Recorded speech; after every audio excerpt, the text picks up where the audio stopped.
បាទសួស្តីប្រិយមិត្តអ្នកស្ដាប់ទាំងអស់គ្នាជាទីគោរពនិងជាទីមេត្រីស្វាគមន៍សាជាថ្មីមកកាន់ Channel YouTube ដំណើរខ្មែរនៅរាត្រីនេះផងដែរមានសាច់រឿងមួយរឿងដើម្បីមកធ្វើការដំណើរចែកជូនបងប្អូនប្រិយមិត្តអ្នកស្ដាប់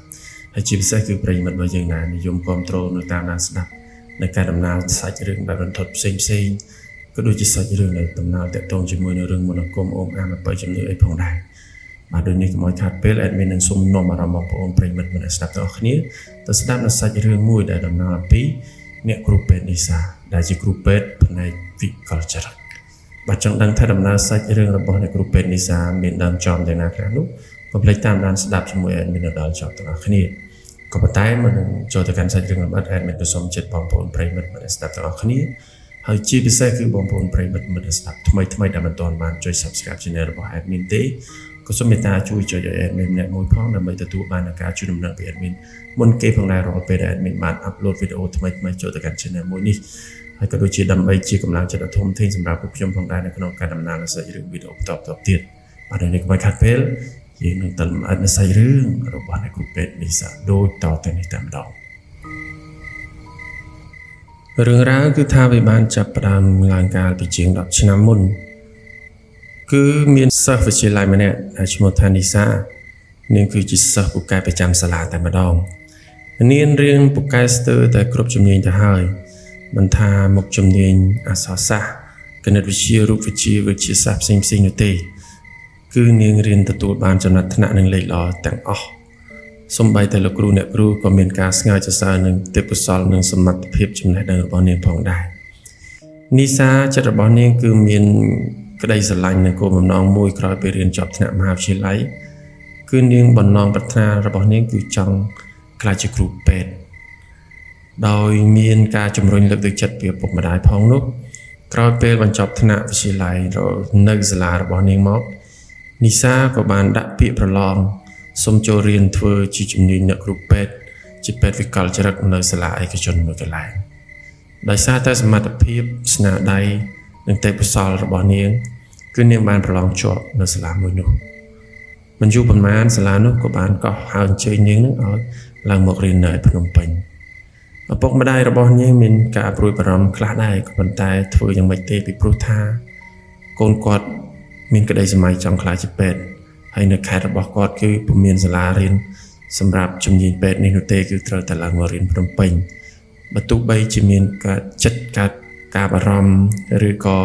ភិតភ័យនៅបញ្ហាមួយចំនួនក៏ប៉ុន្តែ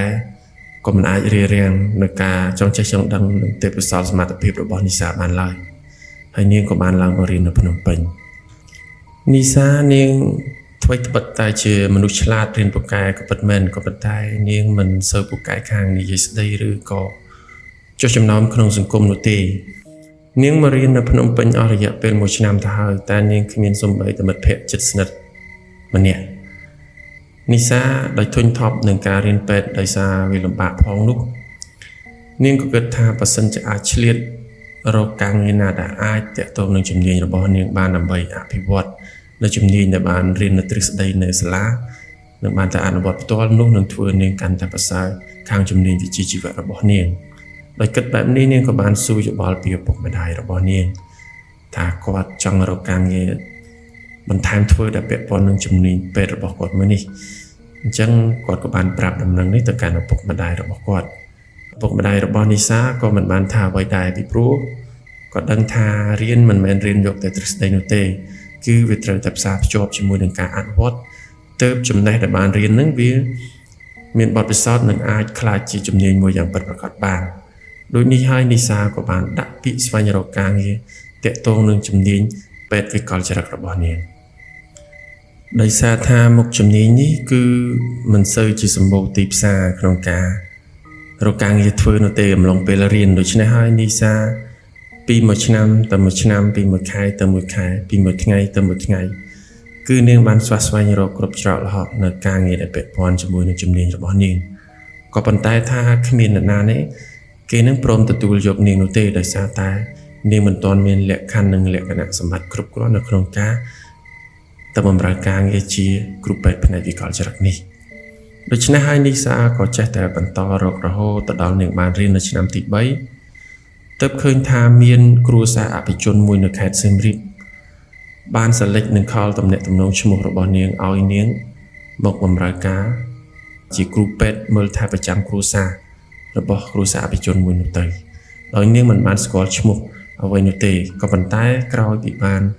ដឹងដំណឹងថាគេតាក់ទងនាងដើម្បីទទួលបានការងារជាគ្រូពេទ្យប្រចាំគ្រួសារមើលថែអ៊ំចាស់ម្នាក់នៅក្នុងគ្រួសារនោះគឺថានាងមានការត្រេកអរជាខ្លាំងមកទល់នឹងពេលនេះគឺថាការងារនៅសាលារៀនក៏មិនសូវជាលំបាកលំបិនអ្វីទៀតនោះដែរពីព្រោះថាពេលនេះគឺគាត់រៀនបានឆ្នាំទី3នៅសាលានោះហើយភាគច្រើនគឺគេអនុវត្តវិញសិស្សរួមចំនួនជាមួយនីសាគាត់ថាអ្នកខ្លះគេបានទៅបម្រើការនៅតាម clinic ធំទៅតាមមន្ទីរពេទ្យមួយចំនួនទៅតាមសមត្ថភាពនិងចំណេះដឹងរបស់គេហើយក៏មិនខុសគ្នាអញ្ចឹងដែរនីសាក៏បានទៅបម្រើជាគ្រូពេទ្យប្រចាំគ្រួសាររបស់គ្រួសារអភិជនមួយនៅខេត្តសៀមរាបពួកគេគិតថាជំនាញវិជ្ជាជីវៈនេះគឺពិតជាមានសេចក្តីថ្លៃថ្នូរនិងកិត្តិយសខ្លាំងណាស់ធ្វើឲ្យត្បិតថាមិនសូវជាមានពេលសម្រាប់ខ្លួនឯងឬក៏សម្រាប់ឲ្យគ្រប់គ្រាន់ឲ្យស្រួលបួលក៏ប៉ុន្តែចំពោះវិជ្ជាជីវៈគ្រូពេទ្យនេះគឺថាមនុស្សគ្រប់គ្នាតែងតែគោរពនិងផ្ដល់តម្លៃឲ្យនីសាក៏មានមោទនភាពផងដែរចំពោះជំនាញរបស់នាងហើយនាងនឹងបញ្ញាចិត្តថានឹងខិតខំបម្រើការងារជាគ្រូពេទ្យប្រចាំនៅគ្រួសាររបស់គ្រួសារអភិជននោះឲ្យអស់សមត្ថភាពតែម្ដងដល់ថ្ងៃដែលខាងគ្រួសារដែលបានណាត់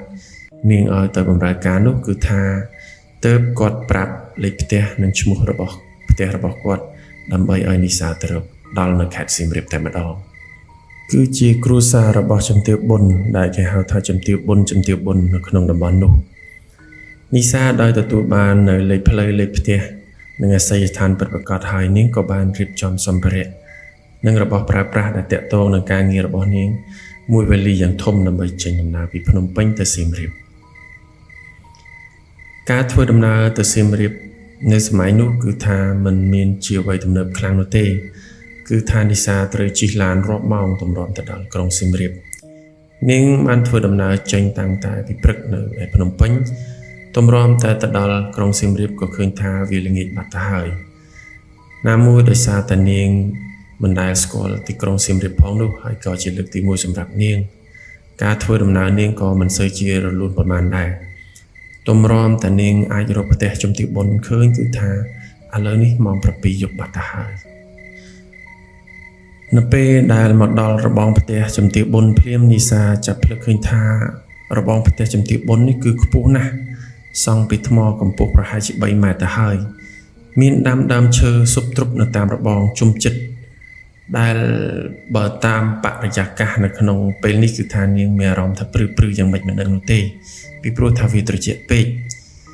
ព្រាមនោះនាងក៏បានចុចកណ្ដឹងមុខទ្វារផ្ទះហើយក៏មានបរិសវ័យកណ្ដាលម្នាក់បានរត់មករាក់ទាក់ស្វាគមន៍និងបានសួរឈ្មោះរបស់នាងជំរាបសួរអ្នកនាងតើអ្នកនាងមានការអ្វីដែរមកផ្ទះជំទាវប៊ុននីសាក៏ឆ្លើយតបនឹងពូម្នាក់នោះដោយសុភាពថាចាលោកពូគឺខ្ញុំជាគ្រូពេទ្យដែលត្រូវបានជំទាវប៊ុនគាត់តាក់ទងឲ្យមកបម្រើការនៅក្នុងគ្រួសារនេះពុទ្ធូនបានឆ្លើយតបវិញយ៉ាងរាក់ទាក់និងសមសួនថាអូមិនអីទេអ្នកនាងសូមអញ្ជើញចូលមកពុទ្ធូនគាត់ក៏បានជួយយុវលីរបស់នីសានឹងអូសចូលទៅក្នុងផ្ទះរបស់ជំទាវប៊ុន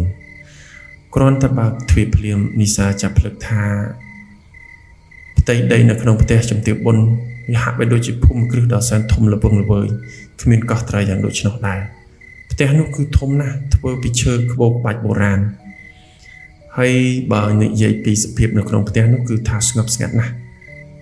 ស្ងប់ស្ងាត់រហូតដល់ថ្នាក់តែសំឡេងចង្រិតយំក៏ឮច្បាស់ក្រឡែតតែម្ដង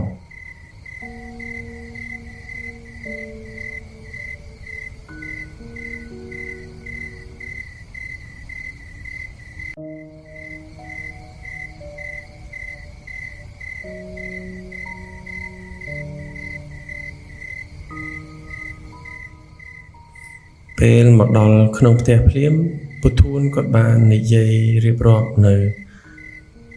បទបញ្ជាផ្ទៃក្នុងរបស់ផ្ទះជំទាវប៊ុនថាហាមចេញពីបន្ទប់ជាដាច់ខាតនៅវេលាម៉ោងចាប់ពី10យប់ឡើងទៅមិនថា ទោះបីជាឮសំឡេងអ្វីឬក៏មានរឿងអីនោះទេគឺត្រូវតែចាក់កន្លឹះទ្វារពីខាងក្នុងឲ្យជាប់ហើយហាមបើកចម្រៀងឬនិយាយគ្នាលឺធ្វើសកម្មភាពអ្វីក៏ដោយដែលបញ្ចេញសំឡេងឮខ្លាំងពីព្រោះថានៅផ្ទះនេះគឺមានបរិយាកាសស្ងប់ស្ងាត់ណាមួយនៅក្នុងផ្ទះនេះគឺមានសមាជិកតែ4នាក់តែប៉ុណ្ណោះរួមជាមួយនឹងពូធួនគឺថាទី1គឺពូធួននឹងឯងដែលជាអ្នកបម្រើមើលការខុសត្រូវសពគ្រប់បែបយ៉ាងទាំងការងារតូចធំក្នុងក្រៅចុងភៅបោកគក់សពគ្រប់បែបយ៉ាងគឺស្ថិតនៅលើពូធួននេះឯងហើយទី2គឺជាជំទាវបុណ្យដែលយូរម្ដងគឺគាត់មកសម្រាននៅផ្ទះនេះតែបើថាជាថ្ងៃធម្មតាគាត់មិនដែលសូវជាមកសម្រានអីនៅផ្ទះនេះនោះទេគឺគាត់ទៅឯផ្ទះមួយទៀតជាមួយនឹងប្តីរបស់គាត់រីឯទី3គឺថាជំទាវធំដែលត្រូវជាម្ដាយបង្កើតរបស់ជំទាវបុណ្យដែលបច្ចុប្បន្ននេះគាត់មានបច្ចុប្បន្ន85ព្រះវស្សាហើយគឺគាត់ចាស់ច្រើនហើយនឹងទី4ចុងក្រោយគឺថាជាកូនស្រីសំណប់របស់ជំទាវបុណ្យប៉ុន្តែគឺថានាងនោះគឺពូធួនសូមមិនប្រាប់ឈ្មោះនោះទេហើយពូធួនបានប្រាប់ថាកូនស្រីសំណប់របស់ជំទាវបុណ្យគឺនាងមានសតិមិនសូវគ្រប់ទេនិសាការបើលឺអញ្ចឹងគិតថាជារឿងធម្មតាទេពីព្រោះនាងគឺរៀនពេទ្យជំនាញផ្នែកវិកលចរិត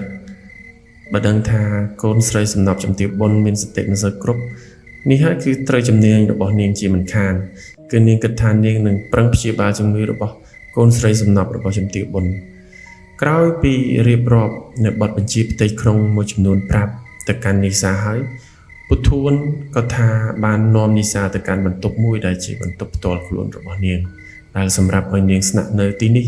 24ម៉ោងលើ24ម៉ោងនិងមានអាហារហូបចុក3ពេលផ្គត់ផ្គង់ដោយមិនឲ្យខ្វះខាតឡើយគឺមានន័យថានាងមកទីនេះគឺមករស់នៅដើម្បីចាំមើលថែលោកស្រីជំទាវធំដែលត្រូវជាម្ដាយបង្កើតរបស់ជំទាវបុណ្យនិសាក៏មិនបានគិតច្រើនខ្វល់ច្រើននោះទេ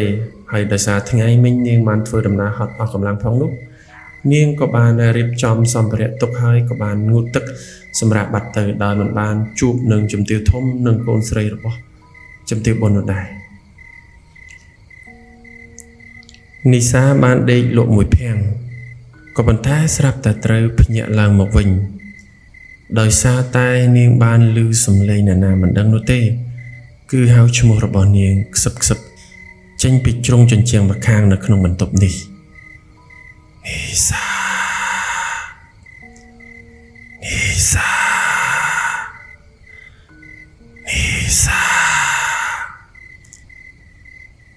នាងឮសំឡេងគេហៅឈ្មោះរបស់នាងល្វីៗបែបនេះនាងប្រឹងផ្ទៀងត្រជាស្ដាប់ប៉ុន្តែថានៅក្នុងបន្ទប់នេះគឺមិនសូវជាមានពន្លឺគ្រប់គ្រាន់នោះទេពីព្រោះថានៅពេលនេះគឺពូធួនគាត់បានបិទភ្លើងងងឹតស្លុបស្ទើរតែទាំងអស់ហើយគឺមានតែពន្លឺជះមកពីខាងក្រៅបន្ទប់មកវិញតាមបង្អួចតែប៉ុណ្ណោះភ្លាមនោះក៏ស្រាប់តែសំឡេងនោះបានបន្លឺមកយ៉ាងច្បាស់ម្ដងទៀតថាឆាប់ចេញពីបន្ទប់យើងនេះជាគ្រែរបស់យើងទេនិសាភ័យជាខ្លាំងក៏បានប្រឹងទាញភួយយកមកឃ្លុំបែកញើសជោគដោយភាពភ័យខ្លាចបេះដូងរបស់នាងស្ទើរទៅហោះចេញក្រៅទៅហើយដោយសារតែនាងមិនដឹងថានេះជាការសុបិនឬក៏ជាការពិតនោះទេនាងចេះតែសំងំចាំស្ដាប់សំឡេងនោះក៏ប៉ុន្តែថាសំឡេងនោះមិនបានបន្លឺមកអ្វីទៀតនោះទេក៏ប៉ុន្តែអ្វីដែលនាងបានឮនោះគឺថាជាសម្រាប់ជើងដែលដើរជុំវិញគ្រែរបស់នាងដែលកំពុងតែដេក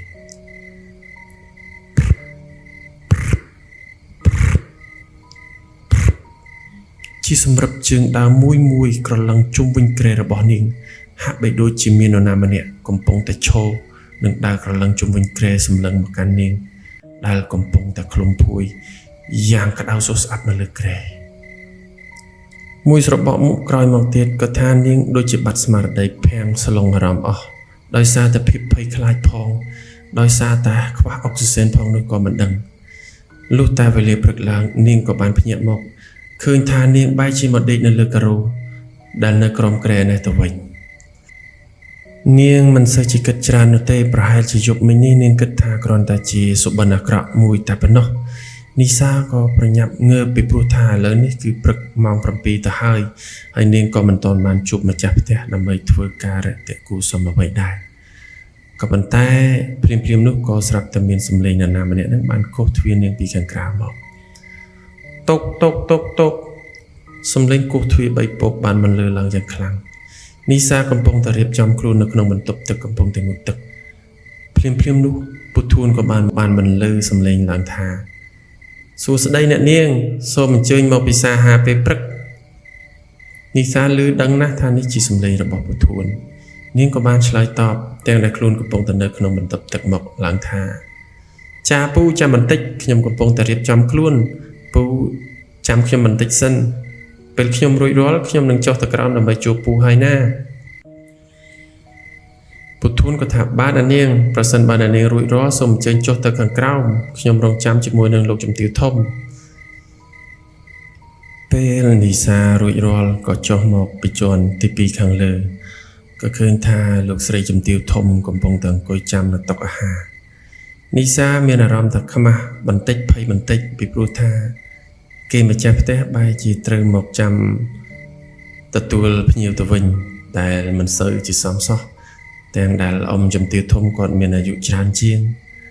និងគាត់ជាម្ចាស់ផ្ទះផងនោះតែបែរជាត្រូវមកអង្គុយចាំនីសាស្រស់ស្រូបអាហារពេលព្រឹកភ្លាមនោះនីសាបាន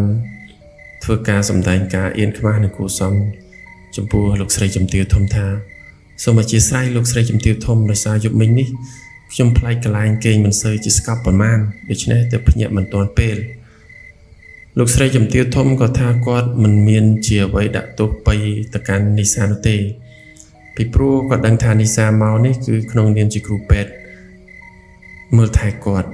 ដូច្នេះគាត់ក៏បានតបទៅវិញដោយសំដីសុភាពនិងសមរម្យទៅកាន់អ្នកគ្រូពេទ្យនីសាយ៉ាងដូចនេះថាអូមិនអីទេអ្នកគ្រូពេទ្យអញ្ជើញពិសាអាហារពេលព្រឹកចាស់ថ្មីត្បិតថានីសាជាភ្ញៀវមកទីនេះដើម្បីធ្វើការក៏ពិតមែនប៉ុន្តែដោយឃើញអ៊ំស្រីជំទាវធំមិនប្រកាន់ខឹងគាត់ធ្វើគាត់មានអារម្មណ៍រអ៊ីសខ្លួនជាខ្លាំងក៏ប៉ុន្តែទោះបីជាយ៉ាងណាក៏ដោយនីសាក៏បានចាប់ផ្ដើមស្រស់ស្រូបអាហារពេលព្រឹកទាំងស្រីឃ្លានពីព្រោះថាយប់មិញនេះនាងមិនបានហូបអីនោះទេហើយការធ្វើដំណើរពីម្សិលមិញមួយថ្ងៃពេញពីភ្នំពេញមកកាន់សៀមរាបនេះក៏ថាធ្វើនាងល្វើយអស់កម្លាំងជាខ្លាំងផងដែរនោះក៏ថានាងបានញ៉ាំអាហារពេលព្រឹកដោយស្រេកឃ្លាននិងឆ្ងាញ់ពិសានៅក្នុងមួយពេលនោះបន្ទាប់ពីស្រស់ស្រូបអាហារពេលព្រឹករួចរាល់មកក៏ថានីសាក៏បានមើលទៅលើវិជ្ជាបញ្ជារបស់គ្រូពេទ្យមុនដែលជាអ្នកមើលថែលោកស្រីជំទាវធំក៏ឃើញថាលោកស្រីជំទាវធំគាត់មានជំងឺប្រចាំកាយមួយចំនួនដែលតម្រូវឲ្យចាក់ថ្នាំជារៀងរាល់ថ្ងៃទៅតាមពេលនៃការកំណត់អញ្ចឹងគឺថានីសាមកនេះគឺក្នុងនាមជាគ្រូពេទ្យប្រចាំកាយរបស់លោកស្រីជំទាវធំដូច្នេះហើយនីសាត្រូវតែដឹងពីស្ថានភាពនិងប្រភេទជំងឺរបស់អ្នកស្រីជំទាវធំដើម្បីងាយស្រួលនៅក្នុងការតាមដានពីសុខភាពរបស់គាត់អ៊ំស្រីជំទាវធំក៏បានប្រាប់នៅប្រភេទជំងឺនិងអាការៈផ្សេងៗទៅកាន់នីសាសពគ្រប់ទៅតាមអ្វីដែលគាត់ធ្លាប់ប្រាប់ទៅកាន់គ្រូពេទ្យមុនយ៉ាងដូចនោះដែរនីសាក៏បានស្ដាប់និងបានយកសភើបិចមកកត់ទុកដោយយកចិត្តទុកដាក់ដើម្បីស្វែងយល់និងសិក្សាអំពីប្រភេទជំងឺប្រចាំកាយរបស់លោកស្រីជំទាវធំនីសាបានដើរមើលនៅជុំវិញផ្ទះរបស់លោកជំទាវប៊ុនក៏ឃើញថានៅក្នុងផ្ទះនេះគឺពេលថ្ងៃពិតជាមានបរិយាកាសស្រស់ស្អាតគួរឲ្យចង់រស់នៅណាស់មានដើមឈើធំមានសួនបន្លែនៅខាងក្រោយផ្ទះមានអណ្ដូងទឹកឯកជនហើយក៏មានសឹងតែថានៅក្នុងនេះហាក់បីដូចជាសួន Amazon អញ្ចឹងទៅហើយដែរពេលថ្ងៃសម្លេងសត្វយំយ៉ាងកោងរំពងធ្វើនីសាមានអារម្មណ៍ថាស្រស់ស្រាយនិងសប្បាយចិត្តជាខ្លាំងដោយបានមកបម្រើការងារជាគ្រូពេទ្យប្រចាំកាយសម្រាប់លោកស្រីជំទាវធំដែលជាម្ដាយរបស់លោកជំទាវប៊ុនប៉ុន្តែនីសាមិនបានដឹងទេអំពីប្រវត្តិគ្រួសាររបស់លោកស្រីជំទាវប៊ុននេះថាពីមុនយ៉ាងណានោះដែរអ្វីដែលនាងដឹងគឺដឹងតែត្រឹមតែជាការបម្រាមហាម5មួយចំនួនដែល ពុទ្ធួនបានប្រាប់គាត់កាលពីយប់មិញនោះនីសាក៏ចេះតែការចិត្តឆ្ងល់នឹងសង្ស័យចង់ចេះចង់ដឹងនីសាក៏ឃើញថានៅខាងក្រៅផ្ទះក្បែរសួនបន្លែដែលជាកន្លែងដាំបន្លែទុកសម្រាប់បរិភោគផ្ទាល់ខ្លួនឯកជននោះឃើញថាមានជាកូនខ្ទមមួយទូចដែលដូចជារោងជាងដែលគេទុកចោលអញ្ចឹងក៏ប៉ុន្តែនាងឃើញថាមានចាក់សោជាប់ហើយនាងក៏មានចិត្តឆ្ងល់ផងដែរថាក្នុងនោះគេទុកសម្រាប់ធ្វើអ្វីពីព្រោះពុទ្ធួនយប់មិញក៏គាត់បានហាមប្រាមដែរថាមិនឲ្យដើរទៅម្ដុំសួនបន្លែនោះទេហើយជាពិសេសនោះគឺថាជារោងជាងនឹងឯងដែលជាកន្លែងដូចជាកន្លែងតំបន់ហាមឃាត់អញ្ចឹងដែរគាត់ថាអាចដើរទៅទីណាក៏បានដែរហាមតែពីកន្លែងទេនៅក្នុងផ្ទះនេះគឺថាទី1បន្ទប់របស់កូនស្រីជំទាវបុនដែលនាងមានសតិមិនសូវជាគ្រប់ដែលនៅជាន់ក្រោមក្បែរនឹងបន្ទប់លោកជំទាវធំដែរហើយនឹងទី2គឺថាជារោងជាងនៅខាងក្រៅក្បែរសួនដាំបន្លែនឹងឯងនីសាបានដឹងបំរាមដែរប៉ុន្តែចិត្តនាងហាក់បីដូចជាមានប្រផ្នូលផ្លែកៗយ៉ាងម៉េចមិនដឹងនោះទេហាក់បីដូចជាថានៅរាល់ពេលដែលនីសាបានសម្លឹងទៅកាន់រោងជាងនោះគឺដូចជាមាននរណាម្នាក់នឹងស្រែកសុំហៅឲ្យនាងជួយយ៉ាងចឹងដែរក៏ប៉ុន្តែនេះគ្រាន់តែជាអារម្មណ៍ផ្លែកៗរបស់នាងតែប៉ុណ្ណោះនាងក៏មិនសូវជាខ្វាយខ្វល់គិតច្រើនអ្វីនោះដែរនៅវេលាល្ងាចឡើងម៉ោងជា7ជាងយប់គឺថានៅថ្ងៃនេះក៏ទូនចំជាដល់ថ្ងៃដែលលោកស្រីជំទាវធំត្រូវចាក់ថ្នាំទៀតហើយនីសាក៏បានរៀបចំថ្នាំទៅតាមវិជ្ជាបញ្ជារបស់គ្រូពេទ្យមុននិងថ្នាំដែលបានត្រៀមទុកនោះដើម្បីរៀបចំចាក់ជូនលោកស្រីជំទាវធំទៅតាមកាលវិភាគកំណត់និងវិជ្ជាជីវៈរបស់ពេទ្យនីសាបានចូលទៅក្នុងបន្ទប់របស់លោកស្រីជំទាវធំរួមជាមួយនឹងពុទ្ធួនហើយក៏ឃើញថានៅក្នុងបន្ទប់នោះគឺមានរូបថតចម្លែកជាច្រើនដែលបានព្យួរនៅលើជញ្ជាំងរបស់លោកស្រីជំទាវធំនីសាឃើញថាមានបុរសម្នាក់ស្ថិតនៅក្នុងសម្លៀកបំពាក់ដូចជាពួកបារាំងសេះនៅសម័យអាណានិគមបារាំងយ៉ាងដូច្នោះដែរដែលមើលទៅហាក់ដូចជាប្តីរបស់លោកស្រីជំទាវធំនឹងឯងប៉ុន្តែថាក្នុងរូបថតនោះក៏មានក្មេងប្រុសម្នាក់និងក្មេងស្រីម្នាក់ដែលមើលទៅហាក់បីដូចជាគ្រួសាររបស់គាត់ដែលមានន័យថាក្មេងស្រីនោះក៏ប្រហែលជាជំទាវបុននេះឯងរីឯក្មេងប្រុសក៏ប្រហែលជាបងប្រុសឬក៏ប្អូនប្រុសក៏មិនដឹងនោះទេនៅក្នុងរូបថតនោះប៉ុន្តែបើមើលទៅតាមទឹកមុខនិងកម្ពស់កម្ពស់ប្រហែលជាត្រូវជាបងប្រុសច្រើនជាងហើយក៏មានរូបថតចម្លែកផ្សេងទៀតដែលបង្ហាញអំពីកូនស្រីរបស់ជំទាវបុនដែលទឹកមុខរបស់នាងគឺគួរឲ្យខ្លាចមែនទែនសក់វែងសិតបំមុខក្របយ៉ាងជិតក្នុងដៃរបស់នាងគឺកាន់តុក្កតាខ្លាឃ្មុំមួយនិងស្លៀករ៉ូបពណ៌សដែលសម្លឹងមកកាន់កាមេរ៉ាដែលធ្វើឲ្យរូបថតនោះមើលទៅគឺគួរឲ្យរន្ធត់នាងចេះតែមើលរូបលេងទៅបើទោះបីជារូបនោះមើលទៅគួរឲ្យខ្លាចមែនប៉ុន្តែក្នុងចិត្តនាងហាក់បីដូចជាប៉ាន់ស្មាននឹងថាកូនស្រីសំណប់របស់ជំទាវបុនប្រហែលជាមិនមែនមានជំងឺផ្លូវចិត្តនឹងតាំងពីកំណើតនោះទេប្រកាសជាមានរឿងអ្វីមួយដែលធ្វើឲ្យនាងខ្លាចជាមនុស្សដែលមានសតិមិនគ្រប់ហើយដូច្នេះហើយក្នុងចិត្តនីសាក៏ចេះតែឆ្ងល់ហើយក៏ចង់ដឹងផងដែរប៉ុន្តែមិនហ៊ានសួរលោកស្រីជំទាវធំនោះទេពីព្រោះថាខ្លាចលោកមានរឿងណាមួយដែលប៉ះពាល់ទៅកាន់ផ្លូវចិត្តគាត់យ៉ាងដូចនោះយ៉ាងដែរក្រោយពីពេលបំពេញការងារទៅតាមជំនាញវិជ្ជាជីវៈរបស់ពេទ្យរួចរាល់ចប់សពគ្រប់ក៏ថានៅពេលនេះម៉ោង8ជាងទៅហើយពុទ្ធួនក៏បានរំលឹកទៅកាន់នីសាថាចូលធ្វើកិច្ចការចាំបាច់ផ្សេងនឹងឲ្យរួចអស់មុនម៉ោង10យប់ហើយចូលសម្រាកទៅក្នុងបន្ទប់ទៅតាមបទបញ្ជាផ្ទៃក្នុងដែលគាត់បានប្រាប់កាលពីមុនជៀសវាងមានបញ្ហាណាមួយកើតឡើងគឺគាត់មិនហ៊ានទទួលខុសត្រូវនោះទេនីសាកាត់ចិត្តឆ្ងល់ថាហេតុអីក៏មានបទបញ្ជាផ្ទៃក្នុងយ៉ាងចម្លែកអញ្ចឹងទាំងដែលផ្ទះនេះគ្មាននរណានឹងអាចចូលមកលួចមកប្លន់អីបានទេបើតាមមើលទៅពីព្រោះថារបងផ្ទះគាត់នឹងខ្ពស់ណាស់ហើយថែមទាំងមានពុទ្ធួនដែលជាអ្នកមើលការខុសត្រូវសឹងទៅថាពុទ្ធួនដេកនៅខាងក្រៅជួយចាំមើលការខុសត្រូវទៅហើយហេតុអីក៏ត្រូវភ័យខ្លាចនឹងរឿងយថាហេតុណាមួយដែលកើតឡើងដោយចៃដន្យទៅវិញ និសាក៏មានចិត្តឆ្ងល់ដែរប៉ុន្តែមិនដឹងធ្វើយ៉ាងម៉េចពីព្រោះមិនហ៊ានសួរពុទូនដែរពីព្រោះពុទូនថានេះគឺជាបទបញ្ជាផ្ទៃក្នុងរីឯលោកស្រីជំទាវធំកាលបើគាត់បានត្រូវជាថ្នាំរបស់និសាដែលបានចាក់ឲ្យពីមុននោះគាត់ថាគាត់ក៏ចាប់ផ្ដើមតម្រេតខ្លួននិងបានសម្រាប់លងលក់ភ្លាមក្រោយពីថ្នាំបញ្ចេញឥទ្ធិពលហើយក៏ថានិសារៀបចំសម្ភារៈរបស់នាងក៏បានយកទៅបន្ទប់នាងនៅជាន់ខាងលើនោះវិញដើម្បីរៀបចំទុកនឹងសម្រាប់តម្រាំតែបានរៀបចំខ្លួនងុតទឹករៀបចំសម្ភារៈទុកត្រៀមក្រែងលោកមានបញ្ហាណាមួយអត់ស្រួលនៅពេលយប់ចំពោះបញ្ហាសុខភាពរបស់លោកស្រីជំទាវធំរួចរាល់ចប់សពគ្រប់ហើយនិសាក៏ប្រឡេកទៅមើលនាឡិកាដែលបានព្យួរទៅលើជាជាងនៅក្នុងបន្ទប់នោះឃើញថានៅពេលនេះគឺម៉ោង 9 ជាង 7:10 ទៅហើយដូច្នេះនាងក៏មិនបានគិតច្រើនឬខ្វាយខ្វល់អ្វីដែរគាត់ថានិសាក៏បានតម្រេតខ្លួននៅលើគ្រែរបស់នាងហើយនិសាក៏បានទាញយកកំណត់ហេតុរបស់នាងមកសរសេរអំពីសកម្មភាពក៏ដូចជាអ្វីដែលនាងបានធ្វើក្នុងរយៈពេល1ថ្ងៃពេញនេះនាងមើលសភៅបណ្ដាសរសេរបណ្ដា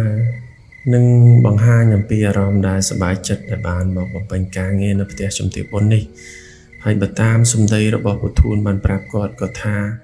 នៅថ្ងៃស្អែកគឺជំទាវបុននឹងត្រូវមកសម្រាននៅផ្ទះនេះមួយយប់ជាថ្ងៃដែលត្រូវកាលវិភាគកំណត់របស់គាត់ដែលត្រូវមកមើលកូនស្រីនិងម្ដាយរបស់គាត់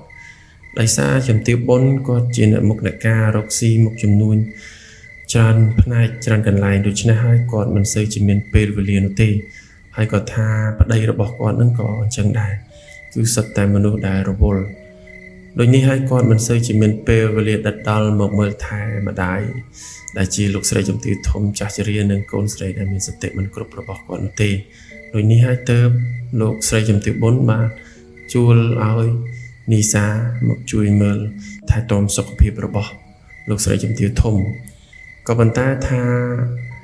ចំពោះនីសាមកផ្ទះនេះគឺមកក្នុងគោលបំណងបម្រើមើលថែសុខភាពលោកស្រីជំទាវធំតែមួយមុខទេគឺមិនអោយទៅមើលថែកូនស្រីរបស់គាត់អញ្ចឹងទេគឺក្នុងនេះក៏គាត់បានបញ្ជាក់ឲ្យថាក្នុងកិច្ចសន្យាការងារគឺឲ្យមកមើលថែលោកស្រីជំទាវធំនឹងឯងដោយសារសប្បាយចិត្តនឹងការងារដែលខ្លួនបានរកសមបំណងផងនោះក៏ថារឿងដែលភ័យខ្លាចកាលពីយប់ម្សិលនឹងក៏មិនដឹងជារលាយបាត់តាណាអស់មិនដឹងនោះទេនីសាគឺភ្លេចគិតបាត់ទៅហើយដោយនាងគិតថាប្រហែលជាយល់សពផងក៏មិនដឹងប៉ុន្តែនៅយប់នេះក៏ថាក៏មិនខុសប្លែកអីពីយប់ម្សិលដែរយប់ទី2នេះនីសាក៏ភ្លេចខ្លួនមួយភ្លៀងក៏ស្រាប់តែនីសាបានលងលក់ក្នុងដំណេកយ៉ាងចម្លែកដូចត្រូវថ្នាំសណ្ដំយ៉ាងចឹងដែរហើយភ្លាមនោះក៏ថានីសាក៏ត្រូវភ្ញាក់ឡើងមកវិញដោយសារតែនាឡិកាប៉ោលនៅក្នុងបន្ទប់របស់នាងគឺវាដល់ម៉ោង 12 រំលងអត្រាតវាបានបញ្ចេញសំឡេង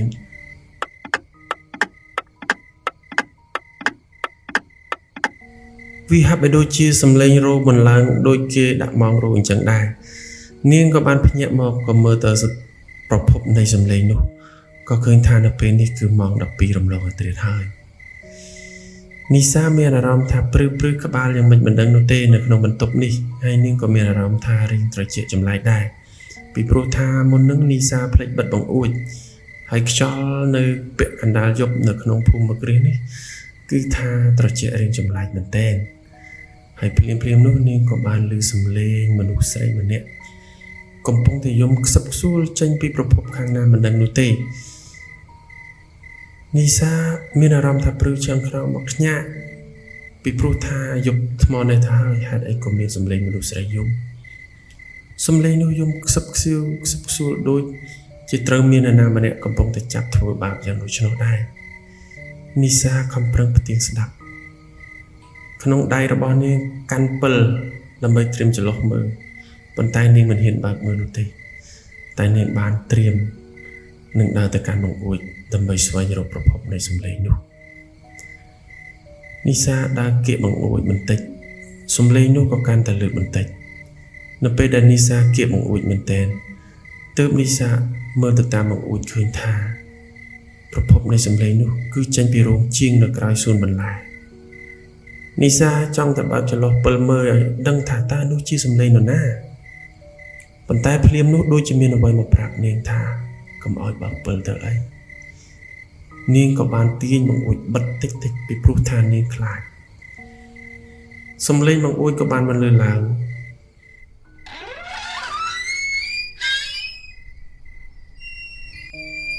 ពីព្រោះថានេះជាបង្អួចឈើដូច្នេះហើយវាក៏បន្លឺសំឡេងបែបនេះ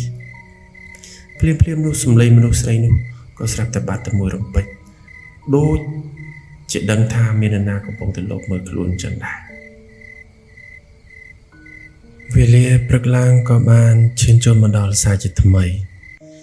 នីសាក៏ត្រូវភ្ញាក់មកមិនខុសអីពីម្សិលមិញចឹងដែរគឺថានៅពេលនេះនាងបែរជាមកដេកនៅរៀបឈើទៅវិញទាំងតែយប់មិញគឺនាងច្បាស់ណាស់ថានាងបានដេកនៅលើគ្រែទៅតើចុះហេតុអ្វីក៏នាងបានភ្ញាក់មកគឺនាងបែរជាដេកនៅលើនាបឈើយ៉ាងដូចនេះនីសារៀងចម្លែកចិត្តតែក៏មិនបានគិតច្រើននោះទេដោយគិតថាខ្លួនប្រហែលជាដេកមកមើលធ្លាក់ពីលើគ្រែហើយដែលមិនចង់ខកពេលដើម្បីទៅជួបលោកស្រីជំទាវបុននីសាក៏រត់រះប្រញាប់រៀបចំខ្លួនប្រាណនឹងចុះមកដើម្បីជម្រាបសួរនឹងស្រស់ស្រូបអាហារក៏ដូចជាចាំជួបលោកស្រីជំទាវបុនពីព្រោះតាមតម្រុយរបស់ពុទ្ធួនគាត់បានប្រាប់ថាជំទាវបុននឹងមកផ្ទះនេះសម្រាប់នៅផ្ទះនេះមួយយប់ទៅតាមកាលវិភាគកំណត់របស់គាត់នៅក្នុងថ្ងៃនេះនីសាពេលមកដល់ខាងក្រោមនាងក៏ចាប់ធ្វើការងាររបស់នាងទៅតាមកាលវិភាគដែលជាជំនាញពេទ្យរបស់នាងគឺនាងបានទៅពិនិត្យសុខភាពរបស់លោកស្រីជំទាវធំនិងបានឲ្យថ្នាំមួយចំនួនទៅកាន់លោកស្រីជំទាវធំសម្រាប់លេបនៅព្រឹកនេះផងដែរក្រោយពីធ្វើកិច្ចការងារពេទ្យរបស់នាងទៅតាមវិជ្ជាជីវៈរួចរាល់សពគ្រប់នៅព្រឹកនេះគឺថានីសាបានកំពុងតែអង្គុយរងចាំនៅបន្ទប់ទទួលភ្ញៀវជាមួយនឹងលោកស្រីជំទាវធំហើយនឹងពុទ្ធួនដែលកំពុងតែរងចាំមើលផ្លូវនៃការវិលមកដល់របស់លោកស្រីជំទាវបុនម៉ោងប្រមាណជា9ជាងព្រឹកក៏ថាមានឡានមួយគ្រឿងបានមកសប្លេនៅមុខផ្ទះពុទ្ធួនកាលពលឺនោះក៏ដឹងថានេះជាសម្លេងឡានរបស់លោកស្រីជំទាវបុនហើយគាត់ក៏បានរត់យ៉ាងត្រហេបត្រហប់ទៅបើកទ្វារនិងបានបើកទ្វារឡានរបស់លោកស្រីជំទាវបុននៅពេលចុះពីលើឡាននីសាសឹងតែមិនគួរឲ្យជឿនឹងភ្នែកថាលោកស្រីជំទាវបុននេះគឺមានសម្រស់ស្រស់ស្អាតនិងក្មេងមែនទែនបើតាមស្ដាប់ពុទ្ធួនបានរៀបរាប់នោះគឺថាលោកស្រីជំទាវបុននេះគឺមានអាយុ60ឆ្នាំជាងហើយប៉ុន្តែបើមើលទៅលើរូបសម្រស់រូបសម្បត្តិរបស់លោកស្រីជំទាវបុនគឺថាមិនសមជាមួយនឹងអាយុនោះទេនីសាក៏បានឃើញច្បាស់នឹងភ្នែកថានេះជាលោកស្រីជំទាវបុននីសាក៏បានរាក់ទាក់ជម្រាបសួរនិងបានណែនាំខ្លួនរីឯជំទាវបុនត្បិតថាជាអ្នកមានស្ដុកស្ដំទ្រព្យសម្បត្តិហូរហៀមិនខ្វះមែនក៏ប៉ុន្តែចរិតរឹកពីរបស់លោកស្រីជំទាវបុននេះគឺថ្លៃថ្នូរណាស់គឺរស់រីរាក់ទាក់ជាមួយគាត់មែនទែនហើយក៏បានសួរសុខទុក្ខគាត់ផងដែរចំពោះការដែលមកធ្វើការនៅទីនេះរយៈពេល2យប់មកនេះថាតើការងារយ៉ាងម៉េចដែរអាចទ្រាំទ្របានតទៀតឬក៏អត់នីសាដែលឃើញថាលោកស្រីជំទាវបុនគឺជាមនុស្សដែលមិនប្រកាន់ចរិតហួងហែងអីនោះក៏នីសាក៏ចេះតែឆ្លើយថាមិនអីទេការងារគ្រប់បែបយ៉ាងគឺល្អទាំងអស់ដោយផ្លេចគិតនៅរឿងរ៉ាវដែលនាងបានជួបចម្លែកកាលពីយប់មិញហ្នឹងជម្រាបទៅកាន់លោកស្រីជំទាវបុនដោយមិនចង់ឲ្យលោកស្រីជំទាវបុនហ្នឹងថានាងមិនចេះស៊ូទ្រាំនឹងការងារមកធ្វើការមិនទាន់បានប្រមាណហងចេះរអ៊ូអញ្ចឹងហើយក៏នាងមិនបានរៀបរាប់នៅរឿងរ៉ាវចម្លែកដែលនាងបានជួបតាំងពីយប់នេះទៅកាន់លោកស្រីជំទាវបុននោះទេដែលឃើញថានីសាជាក្មេងដែលចេះយល់ការហើយមើលថែលោកស្រីជំទាវធំបានយ៉ាងដិតដល់ផងនោះក៏លោកស្រីជំទាវបុនបានដាក់លក្ខខណ្ឌយ៉ាងពិសេសទៅកាន់លីសាថាលីសាក្នុងមួយខែគឺអាចឈប់សម្រាកចំនួន5ថ្ងៃអញ្ចឹងគឺថាលីសាអាចវិលមកភ្នំពេញឬក៏មកផ្ទះខ្លួនឯងនៅស្រុកកំណើតក៏បានដែរអញ្ចឹងរយៈពេល1ខែគឺសម្រាប់5ថ្ងៃអញ្ចឹងចន្លោះ5ថ្ងៃហ្នឹងគឺគាត់នឹងមានគ្រូពេទ្យម្នាក់ផ្សេងទៀតដើម្បីមកជំនួសក្នុងរយៈពេល5ថ្ងៃហ្នឹងហើយបន្ទាប់មកគឺថានីសាត្រឡប់មកវិញពេទ្យម្នាក់ផ្សេងទៀតហ្នឹងក៏គេទៅធ្វើការងារគេផ្សេងវិញអញ្ចឹងទៅអញ្ចឹងនីសាកាបដឺលក្ខខណ្ឌដែលជំទាវបុនបានដាក់ឲ្យខ្លួននេះគឺថាដូចជាល្អហួសហេតុពេកណាអីបើនិយាយអំពីប្រាក់ឈ្នួលឬប្រាក់កម្រៃដែលជំទាវបុនបានផ្ដល់ជូននោះគឺថាខ្ពស់ហួស ពីអ្វីដែលនាងរំពឹងទុកទៅទៀតអញ្ចឹងហើយនាងមានតែគោរពអរគុណនិងប្រាជ្ញានៅក្នុងចិត្តថានិងខិតខំមើលថែលោកស្រីជំទាវធំនឹងឲ្យអស់ពីសមត្ថភាពរបស់ខ្លួនអញ្ចឹងទៅលុះវេលាល្ងាចឡើងបានឈានមកដល់ក៏ថានៅក្នុងកំឡុងដែលពេលហូបបាយហ្នឹងក៏លោកស្រីជំទាវប៊ុនបាននិយាយអំពីប្រវត្តិរបស់គ្រួសារគាត់នឹងប្រាប់ទៅលីសាដោយមិនលាក់បាំងនោះទេដោយសារតែថាមិនចង់ឲ្យនីសាឆ្ងល់ពីព្រោះដឹងហើយថានីសាប្រកាសជាមានចម្ងល់ជាច្រើនជាមួយនឹងគ្រួសារគាត់តើតើនឹងភូមិគ្រឹះដ៏ធំនេះហេតុអីក៏អត់មានមនុស្សនៅហើយថាតើគាត់រកស៊ីមុខរបរអីហើយគាត់មានកូនប្រមាណអ្នកអីហ្នឹងគាត់ដឹងថានីសានឹងឆ្ងល់ដូច្នេះហើយលោកស្រីជំទាវប៊ុនក៏បានរៀបរាប់ប្រាប់នីសាទៅតាមដំណើរនៃសាច់រឿងប្រវត្តិរបស់គ្រួសារគាត់យ៉ាងដូចនេះថាឪពុករបស់ខ្ញុំគឺជាលោកបារាំងសេះនៅក្នុងសម័យអាណានិគមដែលជាអ្នកមុខរដ្ឋការមានការងារនៅក្នុងរាជការនៅសម័យនោះហើយគាត់មានទ្រព្យសម្បត្តិច្រើនមហាសាលស្ដុកស្ដម្ភគាត់ជាអ្នកធ្វើការរាជការផងហើយម្ដាយគាត់ដែលជាលោកស្រីជំទាវធំនេះគឺជាជំទាវនៅសម័យកាលនោះហើយក៏ចេះរកស៊ីប្រកបមុខរបររកប្រាក់ចំណូលមកកាន់គ្រួសារនឹងបានសល់ច្រើនមែនទែនបាទលុះជាចំណេរជាការក្រោយមកទៀតនឹងក៏ថាធម្មតានៅពេលដែលគាត់ចេះតែរកស៊ីរីកចម្រើនមានបាននឹងក៏មានអ្នកគេច្រណែនឈ្នានីសអញ្ចឹងដែរដល់តែអញ្ចឹងទៅក៏មានថ្ងៃមួយគូប្រជែងដែលមានមុខជំនួញរកស៊ីស្រដៀងនឹងម្ដាយរបស់លោកស្រីជំទាវធំហ្នឹងលោកស្រីជំទាវប៊ុនហ្នឹងក៏ថាបានជួលពួកក្រុមបងតូចបងធំដែលគាត់ដឹងថាជាគូបដិបត្តិហ្នឹងឲ្យជួលឲ្យមកធ្វើគៀតឪពុករបស់គាត់នៅក្នុងថ្ងៃមួយបន្ទាប់អំពីលោកចេញមកពីកម្មវិធីអ្នកមុខអ្នកការនៅក្នុងរាជការអញ្ចឹងទៅចឹងហើយចាប់ពីពេលដែលឪពុកគាត់ស្លាប់ទៅក៏ថាម្ដាយគាត់ដែលជាលោកស្រីជំទាវធំហ្នឹងមិនបានយកប្តីអីថ្មីនោះទេគឺគាត់ចិញ្ចឹមកូនទាំងពីរនាក់របស់គាត់ដោយលំបាកតាំងពីនោះមកដោយសាររូបដើរតួជាពុកផងជាម្ដាយផងតែម្នាក់ឯងជាស្ត្រីមេម៉ាយប៉ុន្តែគាត់មិនដែលបោះបង់កូនទេឲ្យកូនបានរៀនសូត្រចេះដឹងខ្ពង់ខ្ពស់តាំងពីសម័យកាលនោះមករហូតដល់តែក្រោយមកទៀតក៏ថានៅក្នុងសម័យខ្មែរក្រហមហ្នឹងកូនប្រុសគាត់ហ្នឹងក៏ដូចថាសំណាងមិនដល់ក៏ត្រូវពួកខ្មែរក្រហមសម្លាប់ចោលទៅអញ្ចឹងបន្ទាប់ពីមកពីសម័យខ្មែរក្រហមហ្នឹងក៏ថាម្ដាយគាត់ហ្នឹងក៏ឆ្លាតទ្រព្យសម្បត្តិដែលមានតាំងពីសម័យអាណានិគមសម័យអីហ្នឹងមកគឺគាត់សន្សំជាមាសជាអីទុកហ្នឹងគឺគាត់ទិញដីទិញស្រែទិញមាសអីទុកបានច្រើនទ្រព្យសម្បត្តិហូរហៀហើយក្នុងសម័យការសង្គ្រាមគាត់ក៏បានយកទ្រព្យទាំងអស់ហ្នឹងយកទៅលាក់កន្លែងសុវត្ថិភាពមួយអីចឹងទៅហើយគាត់គិតថាចប់សង្គ្រាមគាត់មករកអីចឹងណាក្រោយមកទៀតហ្នឹងក៏គាត់រកទ្រព្យសម្បត្តិដែលបន្សល់ទុកហ្នឹងបានឃើញមែនហើយក្រោយសង្គ្រាមមកគាត់ថាអាកំណត់រកស៊ីរបស់គាត់ហ្នឹងក៏មិនបាត់បង់ទៅណាដែរ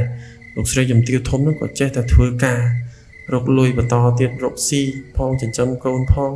នឹងមិនដុះលោកស្រីជំទាវប៊ុនហ្នឹងឲ្យចេះរកស៊ីដូចជាគាត់ចឹងដែរអញ្ចឹងហើយបានជាលោកស្រីជំទាវប៊ុនហ្នឹងគឺថាបច្ចុប្បន្នមានមុខចំនួនច្រើនប្រភេទច្រើនកន្លែងណាស់អញ្ចឹងហើយបានជាគាត់ហ្នឹងមានទ្រព្យសម្បត្តិស្ដម្ភរីឯតកតងជាមួយនឹងប្តីរបស់គាត់ក៏ថាប្តីគាត់ហ្នឹងក៏ជាអ្នកធ្វើការក្នុងរាជការបច្ចុប្បន្ននឹងដែរហើយមានឋានៈតួនាទីហ្នឹងក៏ធំខ្ពស់គួរសមដែរតែគាត់មិនបញ្ជាក់ថាជាអ្វីនោះទេគ្រាន់តែថាក្នុងការងាររាជការឋានៈតួនាទីគួរសមដែរក្រោយពីបានរៀបរាប់រ៉ាយរ៉ាប់អំពីជីវប្រវត្តិឪពុកគាត់ម្ដាយគាត់គ្រួសារគាត់ហើយក៏ថាដល់សាច់រឿងមួយដែរនីសាមានការឆ្ងល់ជាខ្លាំងនីសាក៏សួរទៅកាន់លោកស្រីជំទាវប៊ុនដោយត្រង់តែម្ដងថាជំរាបប្រសាសន៍លោកជំទាវរួចចោះកូនស្រីកូនប្រុសរបស់លោកជំទាវមានប្រមាណអ្នកដែរលោកស្រីជំទាវប៊ុនក៏ឆ្លើយដោយទឹកមុខស្មើស្មើទៅថាគាត់មានកូនស្រីតែម្នាក់គត់នីសាឃើញទឹកមុខលោកស្រីជំទាវប៊ុនដូចដឹងថាមានរឿងមួយលាក់ទុកដោយមិនចង់និយាយប្រាប់ដូច្នេះហើយលីសាក៏មិនបានសួរបន្ត តកតងជាមួយនឹងរឿងកូនចៅរបស់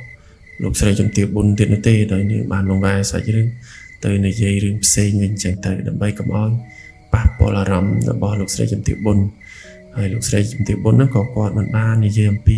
ប្រវត្តិកូនស្រីរបស់គាត់នឹងដែរហើយក៏មិនបានប្រាប់ឈ្មោះផងដែរថានាងនោះឈ្មោះអ្វីហើយរាល់ថ្ងៃហ្នឹងនៅទីណាក៏មិនបានប្រាប់ដែរប៉ុន្តែបើតាមលីសាគិតគឺថានាងនោះគឺនៅក្នុងភូមិគ្រឹះនេះនោះឯងគឺនៅបន្ទប់ក្បែរលោកស្រីជំទាវធំដែលពធួនបានប្រាប់គាត់កាលពីចូលមកនៅភូមិគ្រឹះនេះតាំងពីថ្ងៃដំបូងមកម្លេះតែក៏នាងមិនបានសួរបញ្ជាក់ឲ្យច្បាស់នោះដែរពីព្រោះខ្លាចប៉ះពាល់អារម្មណ៍លោកស្រីជំទាវប៊ុននិយាយសំណេះសំណាលគ្នាយ៉ាងយូរក៏ឃើញថានៅពេលនេះគឺម៉ោង 9 ជាងបាត់ទៀតទៅហើយ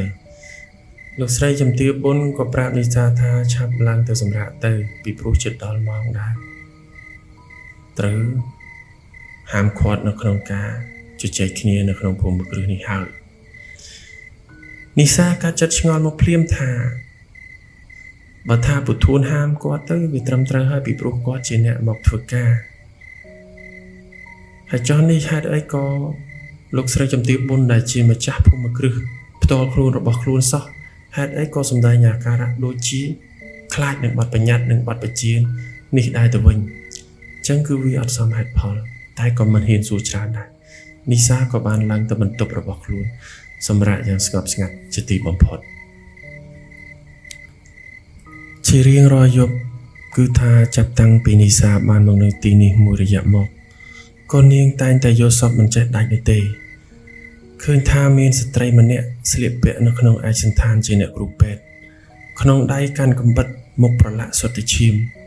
បានស្រែកដេញនាងថាឲ្យចុះចេញពីគ្រែរបស់គេនីសាយល់សពមិនដាច់សោះរហូតតាំងតែពីនាងចូលមកនៅក្នុងបន្ទប់នេះតាំងពីថ្ងៃដំបូងមកអាចកំបាំងនឹងចម្ងល់ទាំងឡាយក៏បានកប់ដក់ជាប់នៅក្នុងដួងចិត្តរបស់នាងប៉ុន្តែនីសាមិនសូវជាចង់គិតច្រើននោះទេពីព្រោះថាការងារនេះគឺជាការងារល្អណាស់សម្រាប់នាងហើយណាមួយថ្ងៃស្អែកជួនចំជាថ្ងៃដែលនាងមកធ្វើការនៅទីនេះគ្រប់គម្រប់ចំនួន1ខែទៅហើយ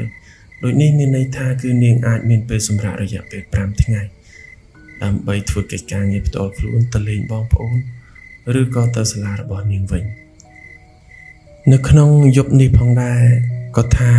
មិនសូវជាប្លែកអីពីយប់មុននោះទេនៅពេលដែលម៉ោង10ភ្លាមនីសាក៏ចាប់ផ្ដើមសំងំគេងនៅលើគ្រែរបស់នាងយ៉ាងស្ងប់ស្ងាត់ពីព្រោះនាងដឹងច្បាស់ណាស់ថានៅម៉ោងប្រមាណជា12រំលងអាត្រៀតបន្តិចទៀតនេះនឹងឮសូរសំឡេងនារីម្នាក់ស្រែកយំយ៉ាងខ្សត់ខ្សួលចេញពីជ្រុងនៃបន្ទប់រោងជាងឈើនៅរោងបន្លាយខាងក្រោយជាមិនខានទៀតនោះទេ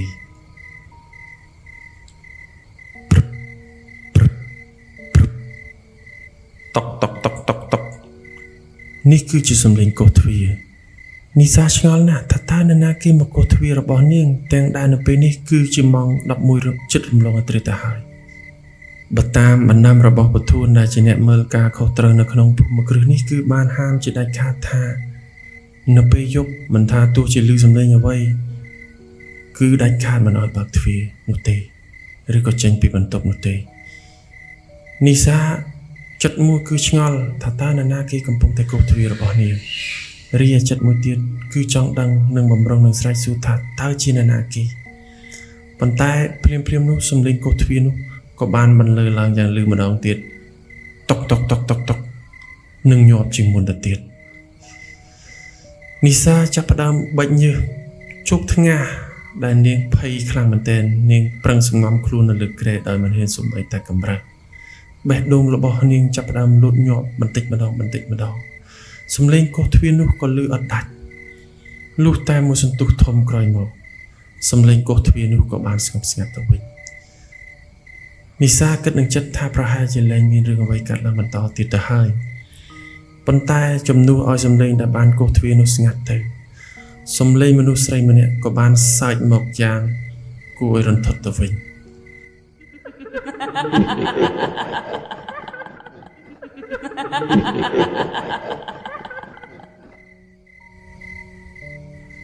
នីសាក៏ចាប់ផ្ដើមខ្លាចលើសដើមនាងមិនហ៊ានបញ្ចេញសំឡេងនោះទេគឺនាងប្រឹងឃ្លុំពួយសង្ងំ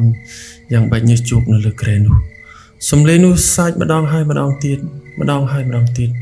នឹងបាននិយាយគម្រាមនាងដោយហាក់ដឹងថានាងកំពុងតែសំងំនៅក្នុងបន្ទប់នេះយ៉ាងដូច្នោះដែរឆាប់បើកទ្វារឆាប់បើកទ្វារឯងទៅណាមិនរួចទេនិសាដឹងថានេះមិនស្រួលនោះទេហើយក៏ប្រហែលជាមិនមែនខ្មោចលងអីនោះដែរគឺមុខតាជាកូនស្រីសំណប់របស់លោកស្រីជំទាវប៊ុនផងក៏មិនដឹងដែលនាងនោះបើតាមពុទ្ធួនប្រាប់ថានាងនោះគឺមានសតិមិនគ្រប់អញ្ចឹងប្រហែលជានាងនោះមកចង់លេងសើចនឹងធ្វើបាបនាងដេញនាងចេញជាពីផ្ទះនេះអញ្ចឹងទៅនីសាភ័យណាស់មិនហ៊ានបើកទ្វារទេខំប្រឹងឃ្លុំភួរយ៉ាងជាប់ដោយសារសំឡេងនោះគោះហៅនាងឲ្យបើកទ្វារតែនាងមិនព្រមបើកសំឡេងនោះហាក់បីដូចជាដឹងថាគ្មានវិធីសាស្ត្រណាអាចចូលទៅក្នុងបន្ទប់នោះបានសំឡេងនោះក៏បានស្ងាត់ទៅវិញនាងមើលម៉ោងទៅក៏ឃើញថានៅពេលនេះគឺម៉ោង12ត្រឹមតែម្ដងរំលងអត្រិតនាឡិកាប៉ោលនៅក្នុងបន្ទប់ដែលព្យួរនឹងជញ្ជាំងនោះបានបន្លឺសំឡេងឡើងដូចយប់មុនយ៉ាងដូច្នោះដែរ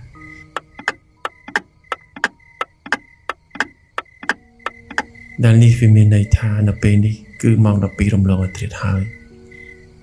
នីសាសងំយ៉ាងស្ងៀមស្ងាត់នៅលើគ្រែនិងឃ្លុំភួរយ៉ាងជិតរហូតដល់តែព្រឹកឡើងបានឈានចូលមកដល់នីសាក៏បានសួររឿងរ៉ាវកាលពីយប់មិញទៅកាន់ពុធួនដែលជាអ្នកមើលការខុសត្រូវនៅក្នុងផ្ទះនោះប៉ុន្តែគឺថាពុធួនបានឆ្លើយមកយ៉ាងខ្លីទៅកាន់គាត់ថាគាត់អត់បានឮសំឡេងអីនោះទេនេះវាធ្វើឲ្យនីសាមានអារម្មណ៍មួយថាឆ្ងល់និងប្លែកមែនទែនយប់នេះគឺនាងបានឮច្បាស់ណាស់ហើយក៏មិនមែនជាអារម្មណ៍រវើរវាយឬក៏សម័យអីដែរនាងមានអារម្មណ៍ថាផ្ទះនេះដូចជាមិនដឹងនោះទេប៉ុន្តែក៏មិនបានគិតច្រើនដែរពីព្រោះថាថ្ងៃនេះគឺនាងនឹងត្រឡប់មកភ្នំពេញវិញពីព្រោះថានាងត្រូវបានជប់សម្រាករយៈពេល5ថ្ងៃទៅតាមកិច្ចសន្យាការងារដែលលោកជំទាវប៊ុនបានធ្លាប់និយាយប្រាប់នាងពុទ្ធួនគាត់បានជួយជញ្ជូនឲ្យវ៉ាន់វ៉ាលីនិងបានជូននីសាចេញពីភូមិគ្រឹះនោះមកកាន់បេនឡានដើម្បីជិះមកកាន់ទីក្រុងភ្នំពេញវិញ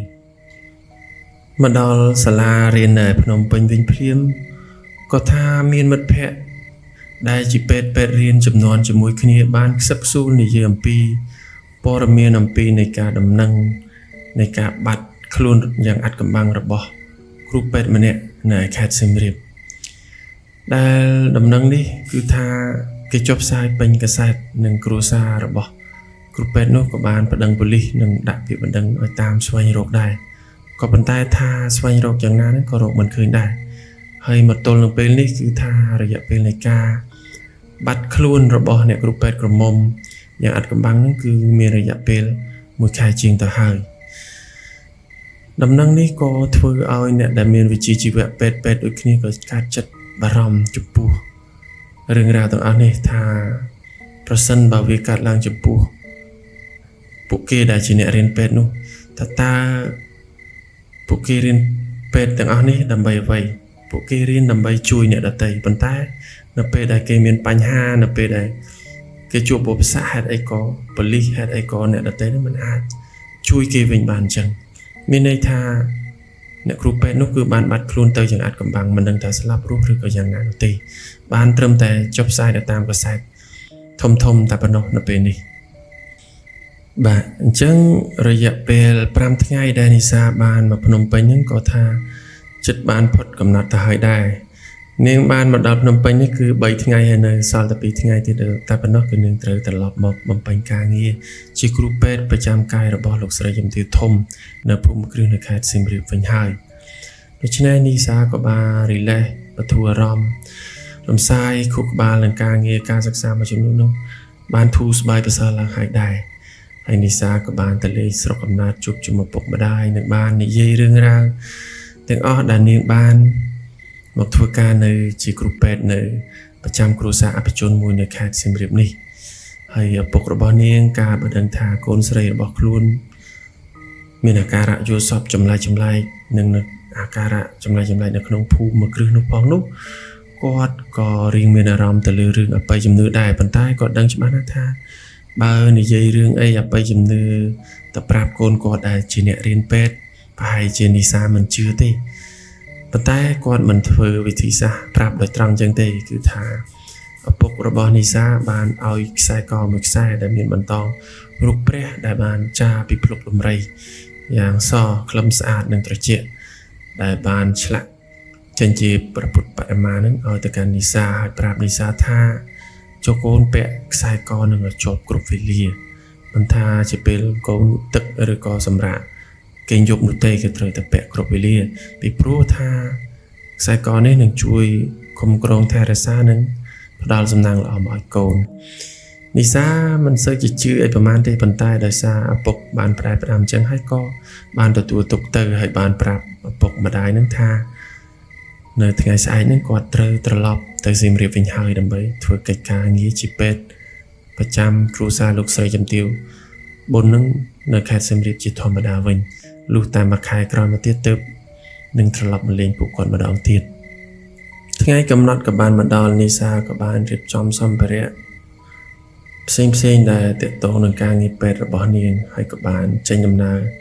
ទៅកាន់ខេត្តសៀមរាបដើម្បីបន្តការងារជាពេទ្យប្រចាំគ្រួសាររបស់លោកស្រីជំទាវបុនជាធម្មតាប្រកបដូចជា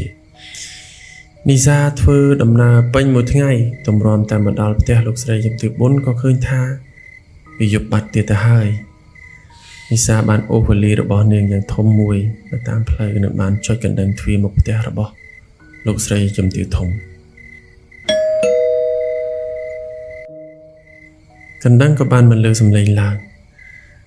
ប៉ុន្តែក៏ថាគ្មាននរណានឹងមកបើកទ្វារឲ្យនាងនោះទេនាងក៏ចុចម្ដងទៀត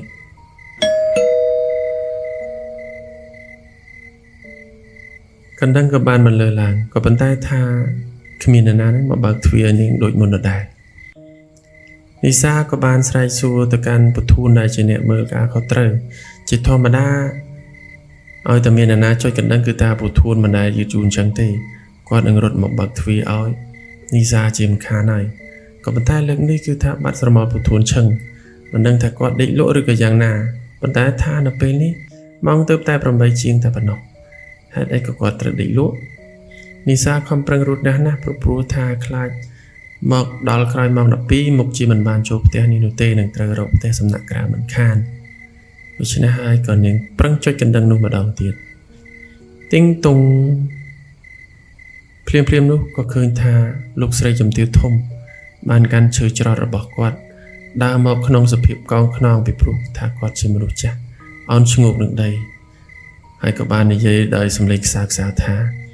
ទៅហើយនីសាឮថាអូនេះជាសំឡេងលោកស្រីជំទាវធំលោកស្រីជំទាវធំក៏បានទាញកលឹះទ្វារនីសាក៏បានរុញទ្វារបើក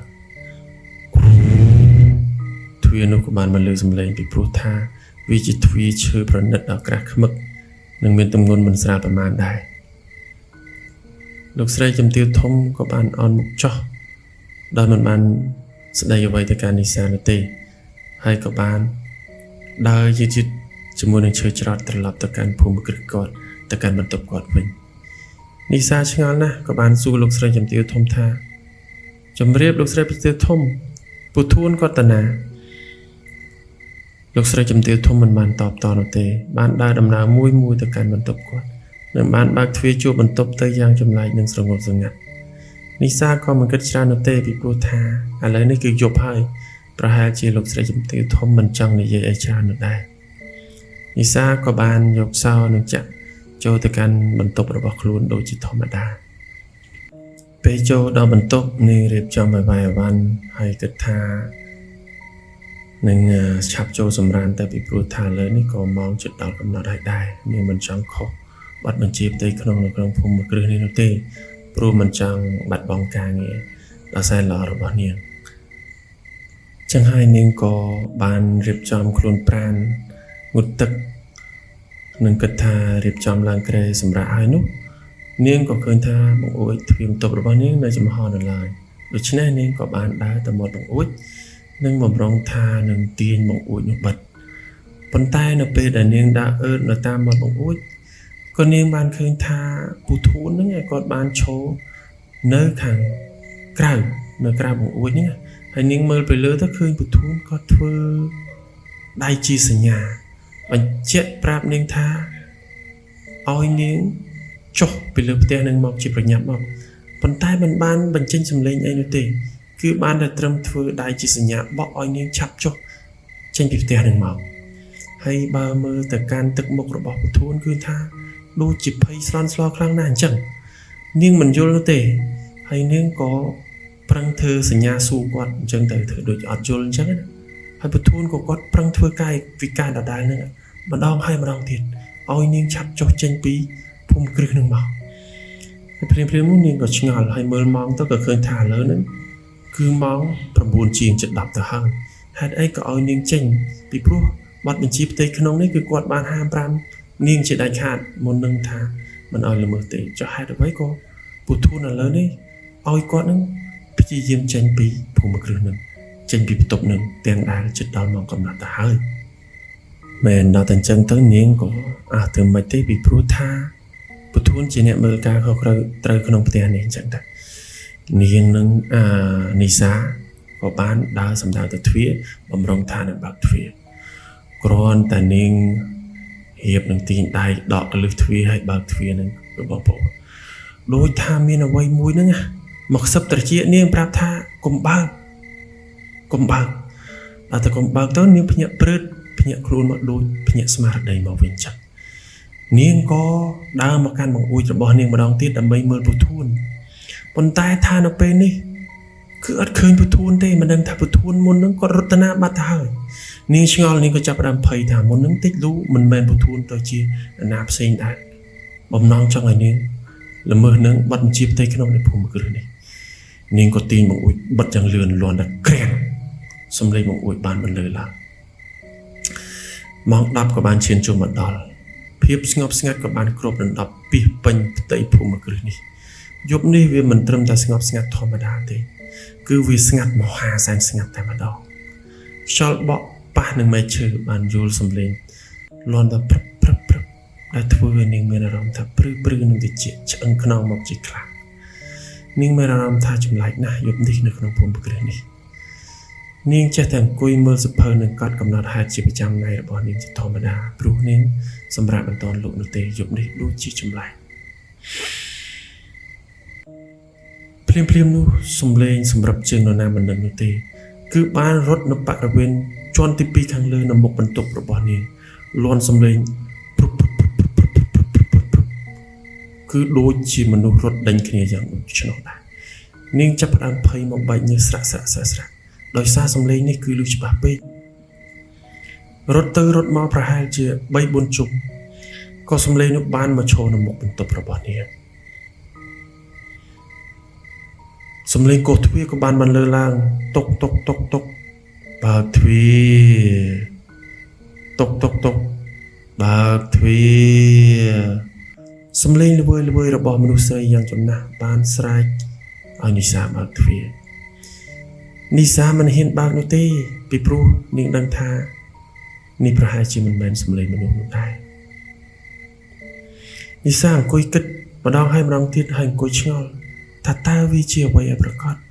ជាវិញ្ញាណឬក៏ជាមនុស្សប៉ុន្តែនីសាមិនហ៊ានបើកទ្វារនោះទេ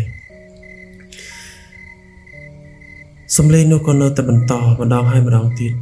ដែលនិយាយដូចហាក់ចង់ជិះចូលបន្ទប់នេះយ៉ាងខ្លាំងតែម្ដងគឺចង់ជួបនីសាប៉ុន្តែនីសាណាដាច់ចិត្តទៅហ៊ានបើកពីព្រោះថាសំឡេងស្ដាប់ទៅវាគួរឲ្យព្រឺរោមនឹងបាសសក់មកជាខ្លាំងយ៉ាងដូចនេះបើសិនតែបើកទ្វារចូលមកមិនដឹងថាម្ចាស់សំឡេងនោះគឺជានរណានោះដែរសំឡេងនោះក៏បានស្ងាត់ដោយសារតែនីសាមិនបានបើកទ្វារឲ្យនៅជាន់ក្រោមម្នាក់វិញនីសាក៏បានឮសំឡេងមនុស្សស្រីម្នាក់បានស្រែកសុំឲ្យនាងជួយផងកុំធ្វើបាបខ្ញុំអីនីសាស្ដាប់ឮច្បាស់ណាស់ថានេះជាសំឡេងមនុស្សស្រែកហៅឲ្យនាងជួយប៉ុន្តែនាងសម្លឹងទៅតាមប្រហោងននៀបនៃប្រឡោះឈើនៅក្នុងបន្ទប់នាងមកកាន់ជាន់ខាងក្រោមក៏ឃើញថាมันមានអ្វីនោះទេគឺមានពោពេញទៅដោយភាពងឹតចាក់ស្រេះមើលអ្វីមិនយល់ម្ដងហើយម្ដងទៀតសំឡេងនោះស្រែកសុំឲ្យនាងជួយនីសាមកដល់កន្លែងនេះគឺហាក់ដូចជាបែងចែកមិនច្បាស់ថា ថានេះជាការសុបិនឬក៏ជាការពិតជាវិញ្ញាណឬក៏ជាមនុស្សនីសាបែងចែកមិនដាច់សោះនាងមានអារម្មណ៍រវើរវាយវិលមុខធីងធូមភ្លាមនោះនីសាក៏បានសន្លប់នៅក្នុងបន្ទប់នោះដោយមិនដឹងខ្លួនលុះវេលាព្រឹកឡើងក៏បានឈានចូលមកដល់យប់នេះក៏ឃើញថានីសាមិនខុសអីពីយប់មុនដែរគឺនាងបានដេកនៅលើននៀបនៅខាងក្រោមគ្រែនេះទៅវិញទាំងដែលយប់មិញគឺនាងច្បាស់ណាស់ថានាងដេកនៅលើគ្រែនីសាចូលទៅក្នុងបន្ទប់ទឹកក៏ឃើញថានៅពេលដែលនាងបើកទឹកបំរុងនឹងលុបមុខ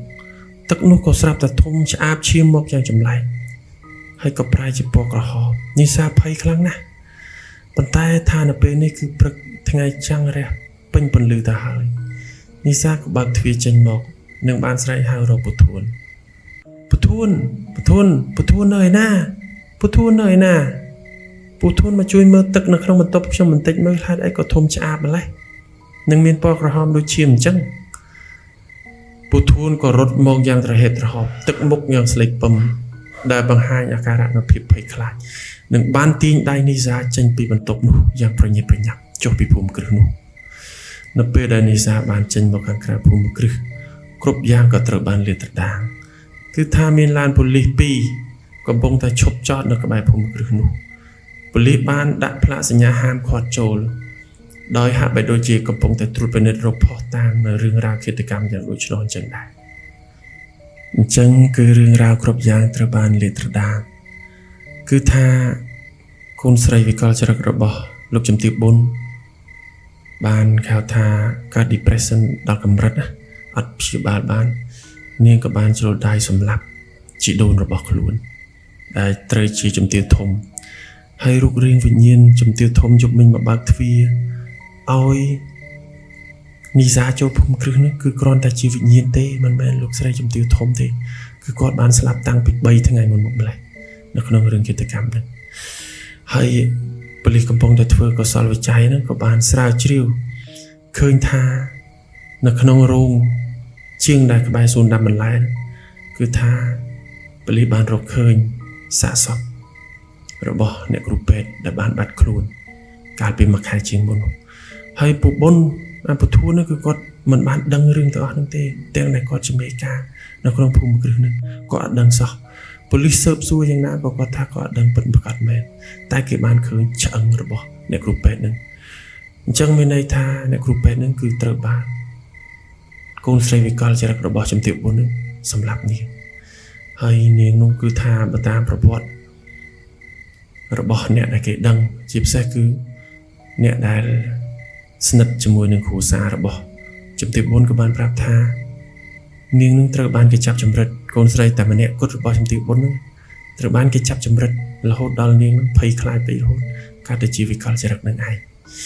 អញ្ចឹងរឿងរ៉ាវទាំងអស់នេះវាត្រូវបានលាតត្រដាងធ្វើឲ្យនីសាធ្លាក់ថ្លើមក្តុកតែម្ដងគឺថារឿងរ៉ាវទាំងអស់ដែលនាងបានឃើញកាលពីយប់មិញនឹងបានឮស្ដាប់ឮទាំងបានតាំងពីដើមរៀងអើយមកនោះគឺថាវិញ្ញាណអ្នកគ្រូពេទ្យនោះបានដេញនាងឲ្យចេញដែរតែនាងមិនព្រមចេញ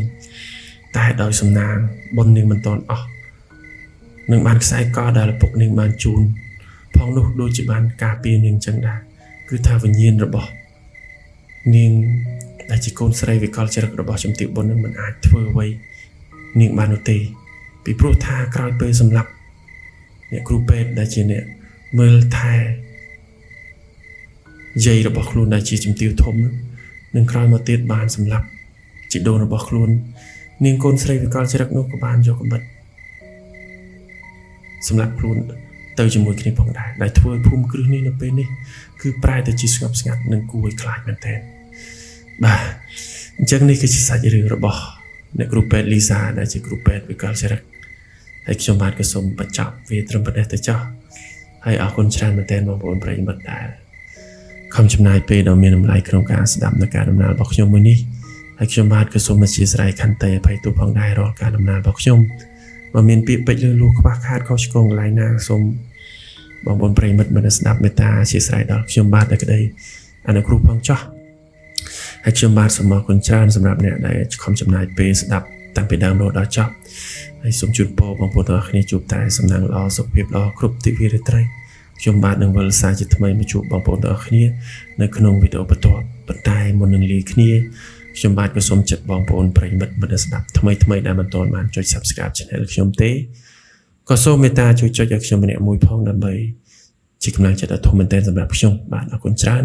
ជូនពរសំណាងល្អជួបគ្នានៅវីដេអូបន្តទៀតបាយបាយ